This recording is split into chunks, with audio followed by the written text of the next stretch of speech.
16 de septiembre de 1810. Un hombre montado en un caballo cruza el Bajío a oscuras. No es un mensajero, no es un correo del virrey, es un capitán del ejército al servicio de la Nueva España que acaba de enterarse, en medio de un baile, de que viene alguien a arrestarlo.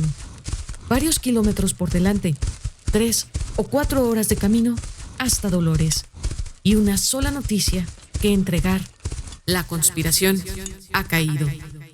Lo que ocurrió en esa casa cuando llegó, lo que dijo, lo que le respondieron y lo que decidieron, lo sabemos porque años después, encadenado en una celda en Chihuahua, esperando ser fusilado, Aldama lo contó todo en su declaración. Ese documento existe y cambia la manera de leer esa noche. La historia convierte a Juan Aldama en un nombre grabado en los eventos escolares, en una efeméride, en una calle o en un municipio. Pero detrás de ese nombre había un militar que dudó, un conspirador que llegó tarde a su propia revolución y un hombre que vio cómo el movimiento que ayudó a encender se convirtió en algo que ya no reconocía. ¿Qué hace un capitán del ejército virreinal cuando descubre que ya no puede seguir siendo leal al sistema que lo formó? ¿Quién fue el que intentó imponer el orden cuando todo ya estaba perdido? ¿Y cómo termina la historia de un soldado que creyó que la independencia podía ganarse con disciplina cuando los que lo rodeaban decidieron ganarla con fuego? En este episodio de Ecos del Pasado, historias que resuenan, seguiremos la trayectoria de Juan Aldama, desde el regimiento en el que sirvió al rey como el capitán de dragones hasta el paredón en Chihuahua, donde lo fusilaron. Exploraremos sus años en el ejército realista, su participación en las conspiraciones de Valladolid y Querétaro, su papel en los primeros y caóticos meses del movimiento armado y el conflicto interno que lo enfrentó, junto con Allende, al propio Hidalgo. Esta es una historia que termina en el desierto de Coahuila, en un juicio sumario en Chihuahua y en una cabeza colgada durante 10 años en el edificio que sus propias tropas habían tomado por asalto. En este camino hay conspiraciones, una noche que cambió el rumbo de un país, conflictos internos que casi terminan en asesinato y una derrota en el desierto que no tenía salida. No es la historia de un héroe sin fisuras, es la historia del hombre que vio cómo se descontrolaba la insurgencia y decidió quedarse.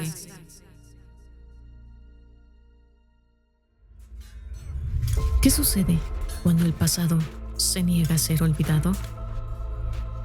En Ecos del Pasado, historias que resuenan, desenterraremos relatos que han quedado sepultados en la memoria de la humanidad. Acompáñanos en un viaje a través del tiempo, donde cada episodio te revelará un secreto, una historia que aún resuena en los ecos del ayer. ¿Estás listo para escuchar lo que la historia tiene que decir?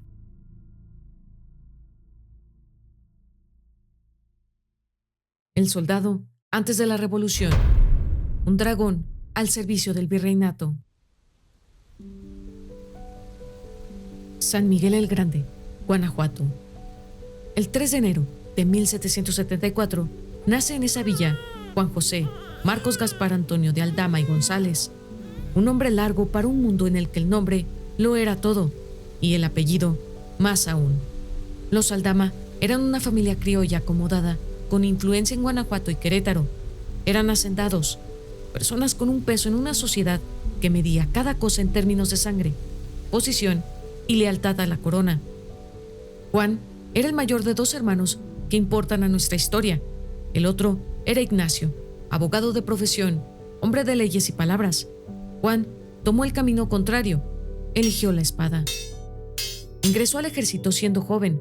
En la Nueva España de finales del siglo XVIII, la milicia era, para un criollo de buena familia, una de las pocas vías de ascenso social real. Las llamadas reformas borbónicas habían reorganizado el ejército virreinal, creando cuerpos provinciales en los que los americanos podían servir, ascender y, con suerte, obtener el fuero militar, un privilegio legal que los ponía fuera del alcance de la justicia ordinaria. Juan Aldama se incorporó al regimiento de dragones provinciales de la Reina, con sede en su propia ciudad natal. Los dragones eran caballería ligera, veloces, versátiles, entrenados para operaciones rápidas de reconocimiento y ataque. No eran la élite del ejército peninsular, pues eran una milicia regional, pero eran lo que había en el Bajío, y en ese mundo local portaban un peso enorme. Para 1808, Aldama ya era capitán, tenía 34 años, era viudo, tenía 2 hijas y comandaba a hombres que conocía por su nombre desde la infancia. Fue ahí, en ese regimiento, donde conoció a otro capitán de nombre Ignacio Allende. El joven Ignacio Allende asistió al Colegio de Sales en San Miguel el Grande, institución donde comúnmente estudiaban los jóvenes de buena familia. Fue también en aquella institución donde conoció a su gran amigo Juan Aldama, con quien compartía aficiones y carrera. Cita: Ignacio Allende, generalísimo de la insurgencia del Instituto Nacional de Estudios Históricos de las Revoluciones de México. Pero en 1808 no era un año normal, pues Napoleón Bonaparte había invadido la península ibérica. El rey Carlos IV abdicó. Su hijo Fernando VII fue hecho prisionero en Bayona. España entera ardía, y en la Nueva España, ese terremoto político llegó con un retraso de semanas, suficiente para que los criollos del Bajío comenzaran a hacerse preguntas que nunca antes se habían permitido hacerse en voz alta. Aldama compartía esas inquietudes, lo que los historiadores llaman el ambiente de las tertulias, que, como hemos explorado, eran reuniones privadas donde se discutían libros prohibidos, ideas ilustradas, la situación de España y la posibilidad de un gobierno propio. Era el agua en la que nadaban hombres como él. No era un radical, no era un agitador, era un hombre de orden que veía cómo ese mismo se estaba desmoronando. Y esa caída tenía un nombre muy concreto: los criollos como él, nacidos en América, con familias aquí, con intereses aquí, estaban excluidos sistemáticamente de los cargos más altos del ejército y de la administración virreinal. Los empleos importantes se reservaban para los peninsulares, los famosos cachupines, que llegaban de España con credenciales y se instalaban sobre una sociedad que no habían construido. Esa exclusión no era abstracta, tan solo era el freno concreto a cada ambición legítima de Juan Aldama. En 1809, Aldama participó en lo que la historia conoce como la Conspiración de Valladolid, el intento más serio, hasta ese momento, de organizar un levantamiento armado en la Nueva España. Los cabecillas eran José Mariano Michelena, José María García Obeso y Fray Vicente Santa María. El plan era ambicioso. Debían establecer una junta provisional que gobernara en nombre del rey cautivo Fernando VII, pero con autonomía real para los novohispanos. Se esperaba movilizar entre 18 y 20,000 hombres de los pueblos indígenas con la promesa de abolir el tributo. La primera conspiración se dio en Valladolid en 1809. Su objetivo fue lanzarse a la lucha contra las autoridades virreinales y continuarla hasta alcanzar la independencia interina del dominio español, en tanto ocuparan las tropas francesas el territorio de la metrópoli hispana. No obstante, ese movimiento fracasó.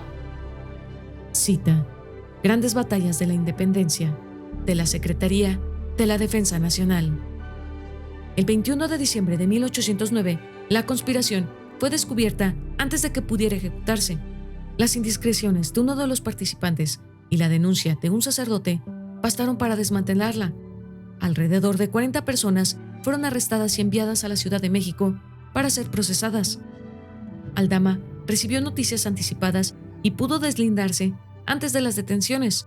El virrey arzobispo Francisco Javier de Lizana y Beaumont fue considerado tibio en su respuesta, pues no encontró delitos suficientes y se limitó a desterrar a sus cabecillas principales. García Obeso fue enviado a San Luis Potosí, Michelena a Jalapa. No fue castigado, pero sí fue advertido por la realidad de algo que antes tal vez era solo una molestia, que el sistema al que servía era el mismo sistema que aplastaba las aspiraciones de hombres como él. Esa experiencia dejó una marca. Aldama había estado dentro, había visto cómo se planificaba una conspiración, cómo se delataba y cómo caía, pero había sobrevivido para participar en la siguiente. De San Miguel a Dolores, la cabalgata que adelantó la guerra. 15 de septiembre de 1810, Villa de San Miguel el Grande. Juan Aldama está en un baile. Era la víspera de un día cualquiera, que estaba a punto de convertirse en el inicio de algo que nadie podía imaginarse. En Querétaro, días antes, las autoridades virreinales habían actuado. La conspiración de Querétaro, ese proyecto cuidadosamente construido a lo largo de meses en la casa del corregidor José Miguel Domínguez y su esposa Josefa Ortiz, había sido delatada. Existían órdenes de aprehensión para todos los involucrados. El corregidor, informado de la situación, había encerrado a su esposa en sus habitaciones. Pero Josefa no estaba dispuesta a quedarse en silencio. Como ya lo exploramos en el episodio 72, pudo advertir lo que estaba ocurriendo a Ignacio Pérez y partió de inmediato hacia San Miguel el Grande para alertar a los involucrados e informar que había órdenes de detener a todos los conjurados. Ahí, en ese baile, en esa noche de velas y música, Aldama tomó una decisión en cuestión de minutos.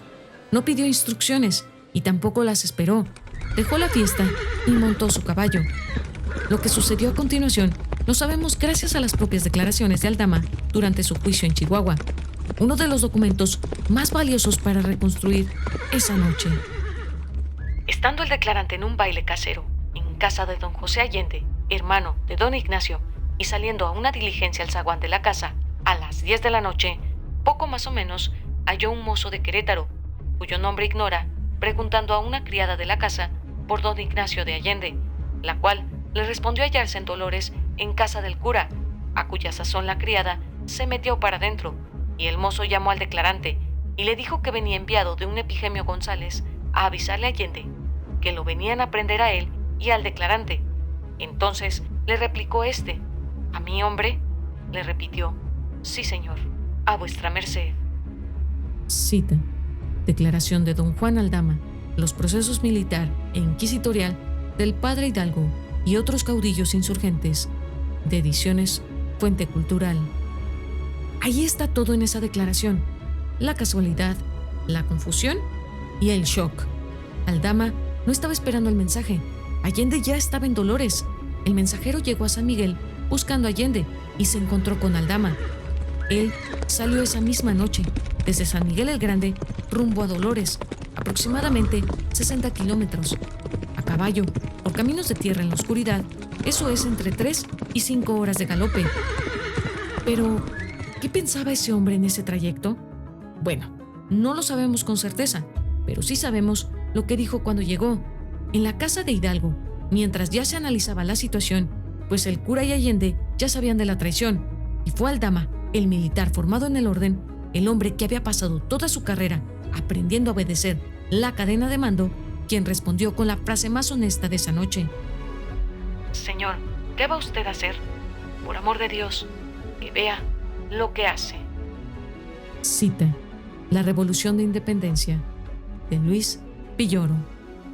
Esto puede interpretarse como cobardía, pero era la lucidez hablando.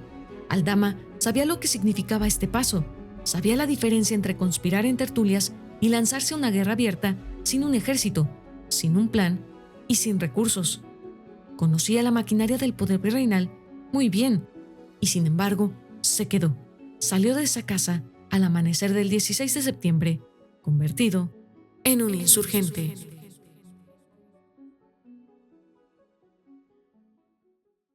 El desorden estalla cuando la insurgencia se volvió multitud. Guanajuato, 28 de septiembre de 1810.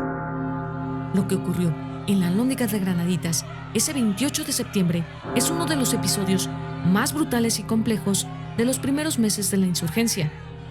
El intendente Juan Antonio Reaño había concentrado a la población española y a las familias criollas leales a la corona dentro del edificio, con todo el tesoro de la ciudad y las municiones que pudieron reunir.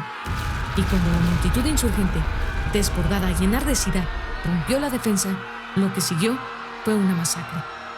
Riaño murió en la batalla, pero los que vinieron después, en el interior de la Alhóndiga, no murieron en batalla, fueron ejecutados sin juicio, saqueados y destruidos. Para los líderes criollos de la insurgencia, ese episodio fue una pesadilla política y moral. Para Allende, que había intentado imponer disciplina militar desde el primer momento, esto fue una demostración de que el movimiento se les estaba yendo de las manos. Para Aldama, que días antes había estado en una junta con pretensiones de orden y legitimidad, tenían la evidencia más cruel de que la revolución que ellos creían poder controlar tenía sus propias reglas. Aldama venía de una cultura militar con códigos. El fuero militar tenía sus propias reglas. Los prisioneros se tomaban, no se masacraban. Las propiedades se incautaban en beneficio del ejército. No se saqueaban por impulso. La disciplina era la diferencia entre un ejército y una turba. Hidalgo entendía algo diferente. La rabia popular era el combustible del movimiento. Controlarla demasiado era apagarla. Lo que ocurrió en Guanajuato no fue aislado. Se estaba convirtiendo en un patrón que se repetiría. La multitud insurgente, compuesta en su mayoría por indígenas y mestizos desposeídos que tenían 3 siglos de agravios acumulados, no estaban siguiendo un programa político, estaban ejecutando su propia justicia, y esa justicia tenía poco que ver con los planes de los criollos ilustrados que habían diseñado la conspiración o las órdenes de los capitanes del regimiento. Para los hombres formados en la disciplina del ejército del rey, ver cómo sus esfuerzos por imponer orden eran sistemáticamente ignorados por las masas y por el propio Hidalgo. Todo esto debió ser una experiencia que erosionaba algo fundamental en su manera de entender lo que estaban haciendo, pues no estaban construyendo una nación, estaban sobreviviendo a un volcán. Aquí vamos a detenernos y escuchar a Juan Aldama en sus propias palabras, no las palabras del proceso judicial, donde cada uno construyó las narrativas que más le convenían, sino la que dejó escrito sobre el sentido de su lucha. Lucha por una santa libertad, y no la libertad francesa, contra la religión. Cita La Revolución de Independencia, de Luis Villoro. Esta es una frase de un retrato crudo, por una santa libertad, que no libertad francesa, es decir, no la de los jacobinos que estaban guillotinando reyes y cerraban las iglesias, no la del terror, no la de una revolución que destruía el orden moral junto con el orden político.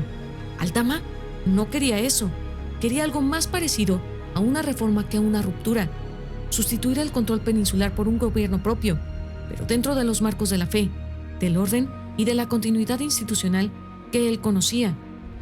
El problema era que la revolución que marchaba junto a él no había leído ese programa. La multitud que avanzaba por el Bajío y el occidente de México tenía sus propios motivos, sus propias urgencias, su propia comprensión de lo que significaba la libertad. Y esa comprensión no cabía en los límites que Aldama había querido ponerle.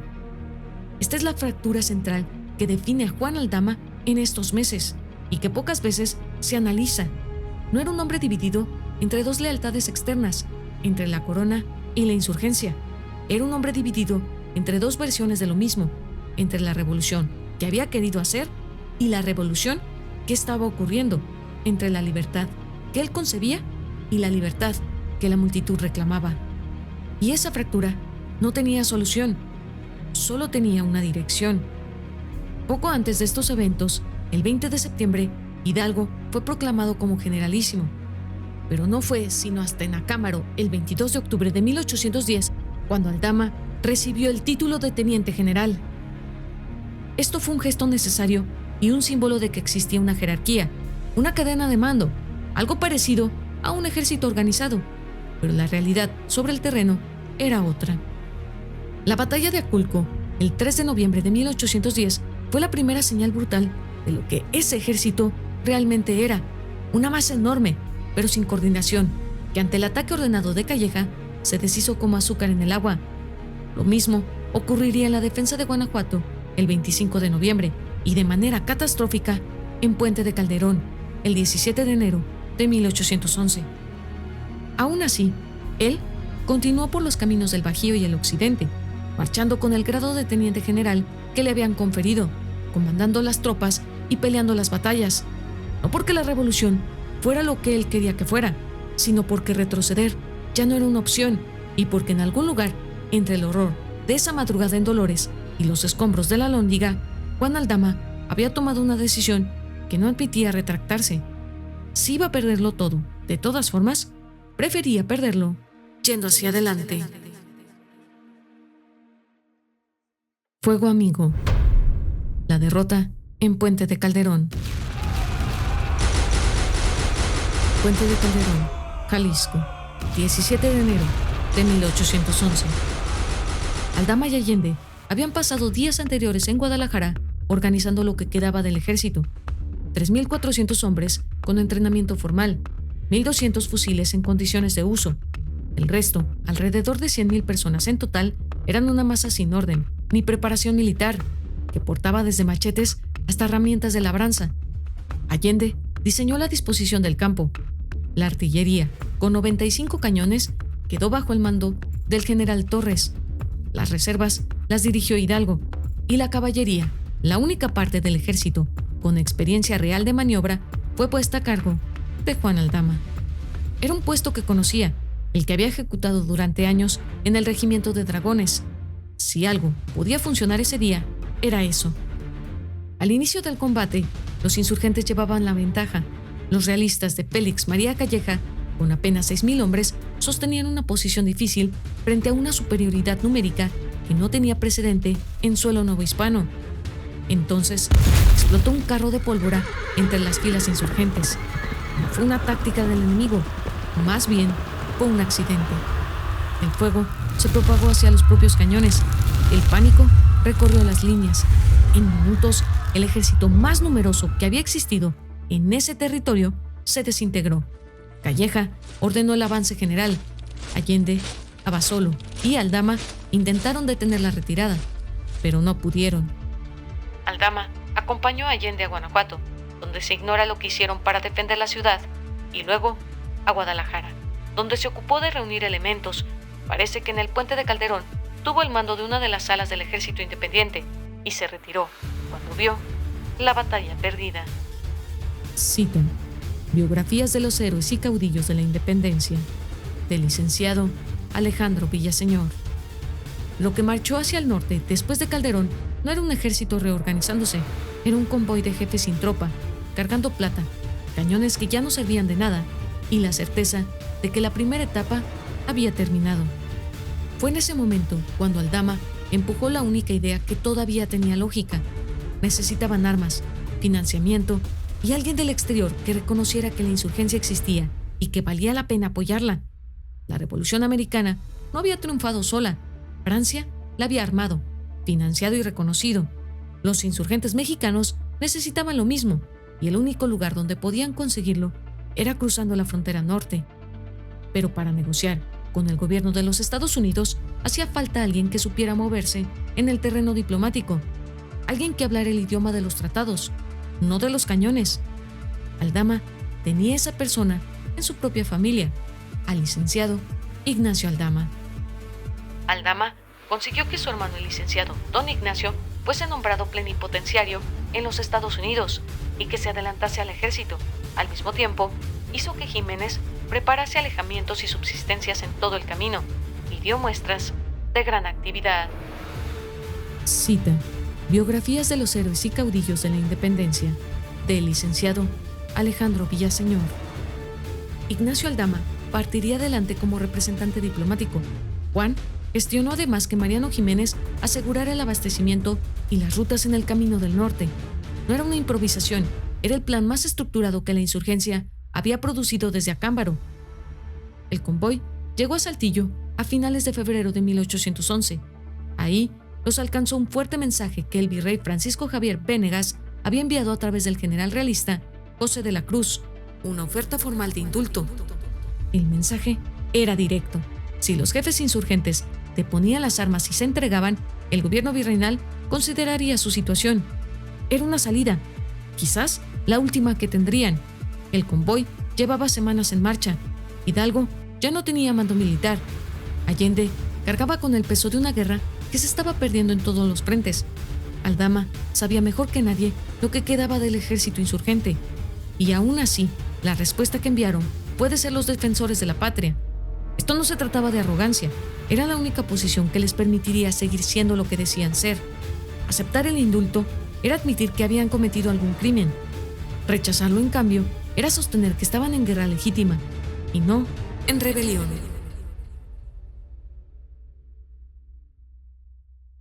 Reorganizando el caos, cuando la estrategia llega tarde. Después de Puente de Calderón, los grandes contingentes insurgentes se habían desarticulado solos. Lo que quedaba marchando era un convoy que mezclaba soldados, clérigos, mujeres, cañones, mulas cargadas con plata y oro. La marcha era lenta, el agua estaba escaseando y los animales fallaban. Y luego estaba la tensión entre Hidalgo y Allende, que venía acumulándose desde los saqueos de Celaya, que llegó a un punto de no retorno. El 25 de enero de 1811, en la hacienda de Pabellón en Aguascalientes, se reunieron los generales en una junta donde destituyeron a Hidalgo del mando militar. Allende, que durante meses había reclamado a Hidalgo por los desmanes, por las masacres, por la imposibilidad de construir un ejército disciplinado, mientras el cura toleraba y a veces alentaba el caos, confrontó al generalísimo de manera directa. Reunido, Aldama, Allende, Arias y Jiménez acordaron los cuatro quitar el mando a Hidalgo. Viendo que era indefendible la ciudad, resolvieron dirigirse a Saltillo, donde continuaron para los Estados Unidos. Cita: Biografías de los héroes y caudillos de la independencia, del licenciado Alejandro Villaseñor. ¿Qué participación tuvo Juan Aldama en estas decisiones? Bueno, las fuentes no lo detallan con precisión.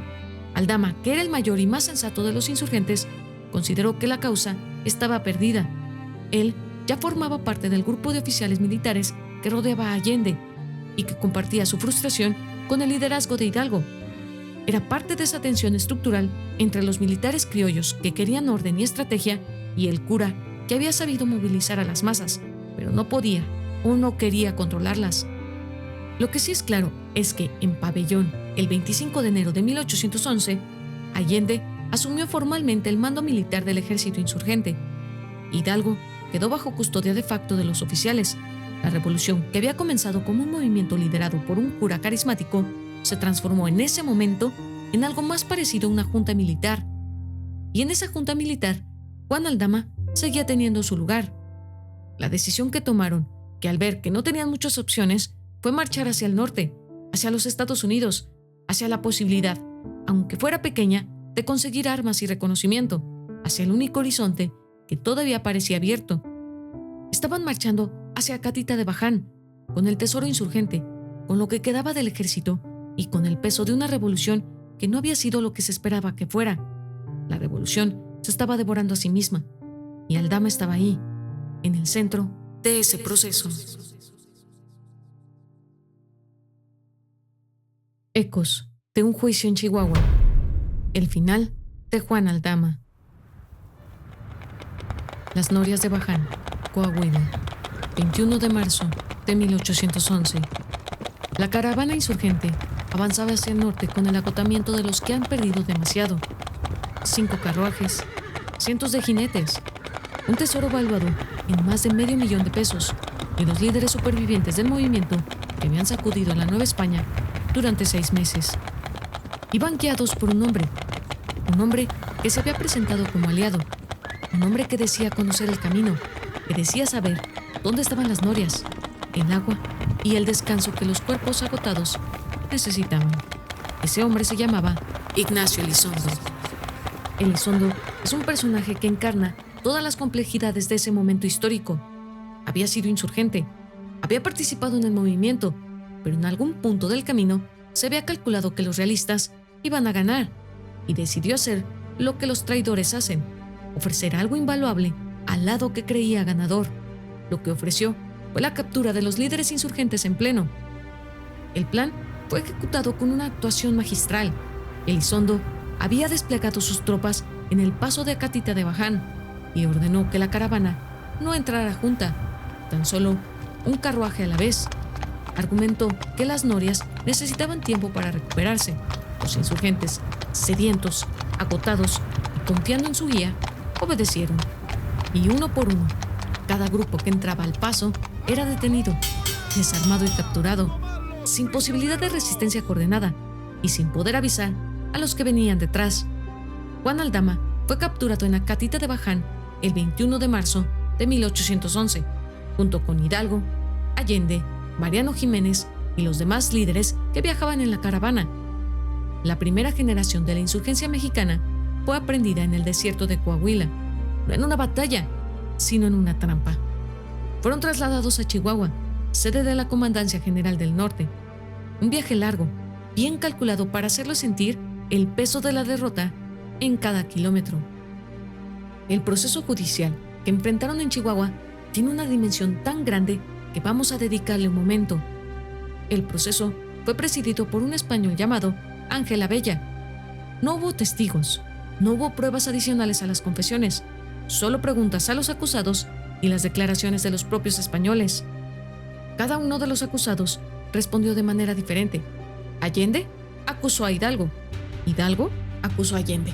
Cada uno intenta construir ante sus jueces una versión de los hechos que los favoreciera, y Juan Aldama, según los registros del proceso, recurrió a una estrategia que podría interpretarse como una forma de desesperación o de cálculo. Negó haber participado voluntariamente en el movimiento y señaló a Allende como quien lo había involucrado. Esta postura era coherente con lo que él mismo había declarado, que en la madrugada del 16 de septiembre, ante la decisión de Hidalgo, no había tenido más opción que seguir adelante o arriesgar su vida. No sabemos si creyó que esta declaración lo salvaría. Las fuentes no lo dicen. Lo que sí sabemos es que evidentemente no lo salvó. El 26 de junio de 1811, Juan de Aldama fue fusilado en el patio de comandancia de Chihuahua. Murió junto a Ignacio Allende, Mariano Jiménez y Manuel Santamaría.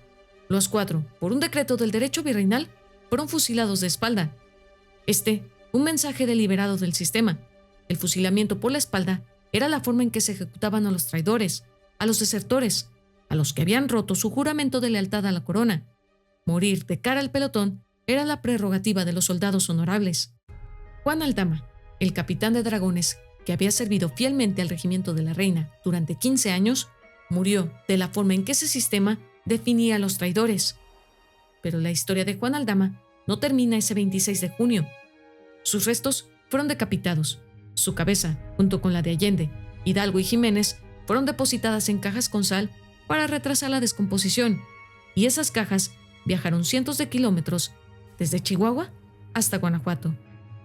El 19 de octubre de 1811, las cabezas de los 4 caudillos insurgentes fueron instaladas en las 4 esquinas de la Lóndiga de Granaditas, el mismo edificio que los insurgentes habían tomado por asalto en septiembre del año anterior. Un herrero forjó las jaulas de hierro que las iban a contener. Antes de subirlas, las exhibieron 5 días en la Plaza de la Paz.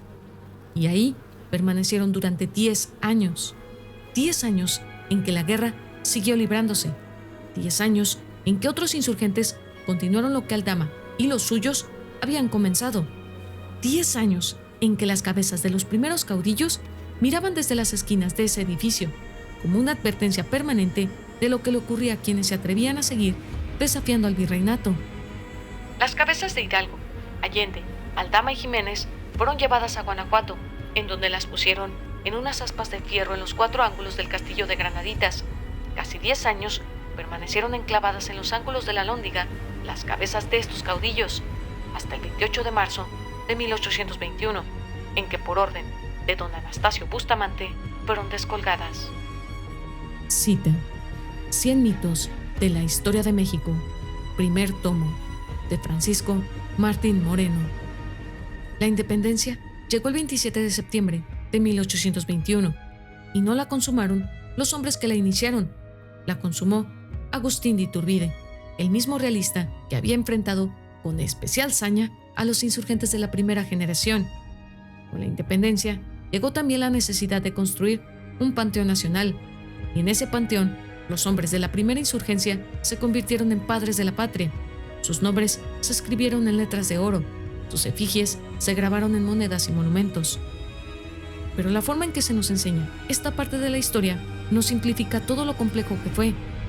Hidalgo se convirtió erróneamente en el padre de la nación, el Grito en el monumento fundacional, y Juan Aldama quedó fijado en esa narrativa como uno de los hombres en una lista, uno de los 4 héroes de la Lóndiga. Lo que hace interesante a Juan Aldama, lo que lo distingue de la versión heroica y simplificada que el Panteón nos ofrece, es precisamente la tensión que hemos analizado, lo que lo definió. No fue una revolución por vocación, fue un hombre que se encontró con una revolución en la noche de un baile, tomó su caballo y cruzó la oscuridad del Bajío para unirse a algo que lo horrorizaba y que, sin embargo, era más justo que lo que dejaba atrás. Sus declaraciones en Chihuahua el intento de un hombre de reducir su propio papel para sobrevivir se convirtieron en uno de los registros más precisos que existen sobre los primeros minutos del 16 de septiembre. Había querido salir de la historia, pero dejó en ella uno de sus testimonios más directos. Eso, en sí mismo, es una historia que merece ser contada completa. Aldama llegó al regimiento de los Dragones de la Reina en 1795, pero alguien ya estaba ahí: Ignacio Allende. Compartieron el cuartel, los uniformes y el mismo agravio silencioso de saber que el techo del ejército virreinal no era para ellos. Tenía una amistad de años antes de que existiera una conspiración, antes de que hubiera un plan, antes de que alguien pronunciara la palabra independencia en voz alta.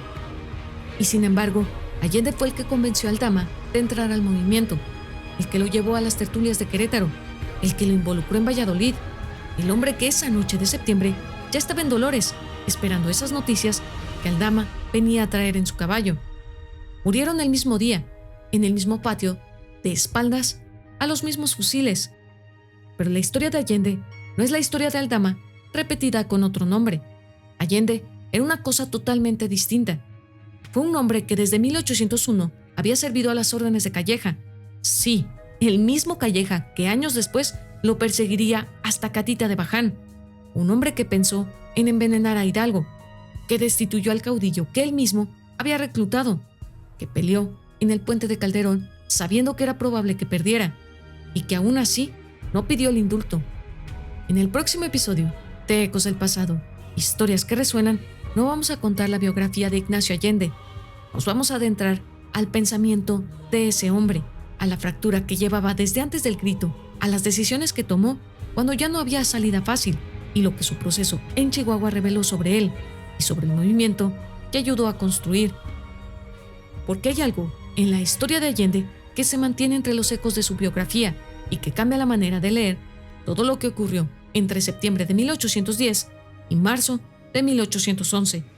El detalle no es pequeño, pero es lo que marca la diferencia entre un héroe y un hombre, y esa diferencia importa. Recuerda, el pasado no es solo un registro de lo que fue, sino una parte viva de lo que somos. Cada historia que compartimos en Ecos del Pasado es un recordatorio de que el tiempo puede sepultar los hechos, pero nunca podrá silenciar sus ecos. Si has sentido la vibración de estas historias en tu interior, si has escuchado el llamado del pasado, te invitamos a unirte a nosotros en nuestro próximo episodio, porque aún quedan muchos ecos por descubrir, muchas historias por desenterrar, y juntos seguiremos explorando las memorias que resuenan en los rincones olvidados de la humanidad. Hasta entonces, mantén los oídos atentos y la mente abierta, porque nunca se sabe cuándo el pasado volverá a hablar.